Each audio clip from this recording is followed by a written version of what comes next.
Lorsque notre foie prend du volume et qu'on vous dit que vous avez un foie gras, il faut comprendre que ce n'est pas le fait du hasard. Il faut savoir que la graisse de votre corps est produite dans votre foie. Et il peut arriver en fonction de certaines conditions que ce même foie se retrouve infiltré de la graisse qu'il produit. Le mécanisme est très simple.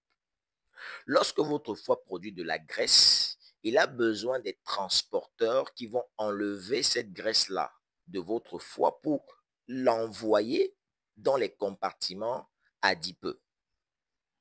Les compartiments adipeux, c'est simplement les compartiments naturels de stockage de la graisse. Donc, lorsque vous produisez de la graisse, lorsque votre foie produit de la graisse, il va utiliser dans des transporteurs, comme des taxis qui vont prendre cette graisse et l'envoyer vers les lieux de stockage.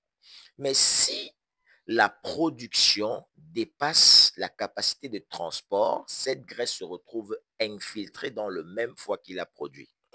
Mais pourquoi est-ce que cette production va dépasser la capacité de transport? Parce que simplement, votre hygiène de vie stimule le foie à produire énormément de graisse. Et du coup, ça surcharge les transporteurs. Et quand je parle d'hygiène de vie, je parle de deux choses fondamentales.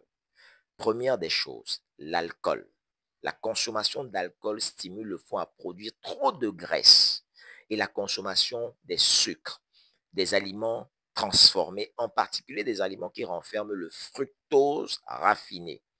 Vous produisez énormément de graisse quand vous consommez ces aliments-là et vous allez faire en sorte que ces graisses s'infiltrent dans votre foie. Et c'est la raison pour laquelle je dis ceci. Lorsque vous voulez engager une thérapie du foie gras, n'est-ce pas, qui permet à corriger le foie gras, vous devez obligatoirement faire abstraction de ces éléments. Premièrement, l'alcool et deuxièmement, la mauvaise alimentation.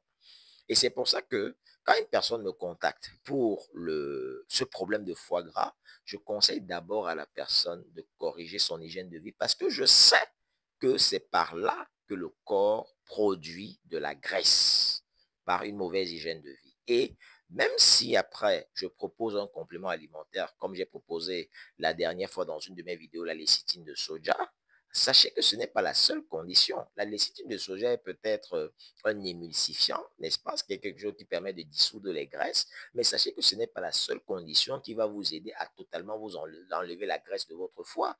Il faudrait combiner à cela une bonne hygiène de vie. Il faudrait combiner à cela une bonne alimentation que j'enseigne quotidiennement dans mes vidéos et que j'enseigne aussi à des personnes en privé.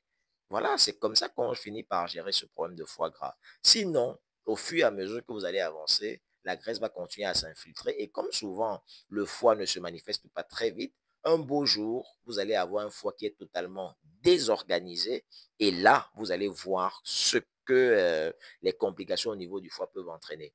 Je vous conseille de protéger votre foie, n'est-ce pas? C'est très important. Corrigez votre alimentation un peu et aussi, vous pouvez prendre ce complément alimentaire qui peut vous aider à gérer ce problème. Si vous avez besoin de plus de conseils, n'est-ce pas, si vous avez besoin d'une prise en charge un peu plus particulière, contactez simplement ce numéro-ci et je vais me charger de vous aider à totalement éradiquer ce problème. À bientôt pour une nouvelle vidéo.